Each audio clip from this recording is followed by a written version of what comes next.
মাদ্রাসা আমি নয়া দিগন্তে দুটা আর্টিকেল লিখেছি। গতকাল বৃহস্পতিবার আমাদের মন্ত্রিসভার বৈঠক ছিল, ক্যাবিনেট মিটিং ছিল। আমি শিক্ষামন্ত্রীকে বলেছি, স্যার বাই ফেজেস, পর্যায়ক্রমে একটা এই মাদ্রাসাগুলোকে জাতীয়করণ করে দেন। তিনি বললেন এটা আস্তে আস্তে আমরা করে দেব। আমরা আপনাকে আশ্বাস দিতে চাই, ইনশাআল্লাহ আজিজ পর্যায়ক্রমে এই স্বতন্ত্র একটা এই মাদ্রাসাগুলিকে আমরা জাতীয়করণ করে দেব। আরো আগে করতে পারতাম, ব্যাংকে টাকা নাই, টাকা নাই, সব ব্যাংকে লাল বাতি।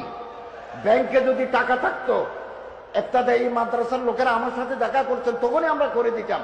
দোয়া করেন, এই 6 মাসের ভিতরে যত লেনদেন আমরা করেছি হাজিদের টাকার জন্য, আমি পরশু বাংলাদেশ ব্যাংকের গভর্নরকে বলেছি, আপনি 288 কোটি টাকার বিপরীতে যত রেয়াল আছে সন্ধ্যার ভিতরে সৌদি আরবে পাঠান।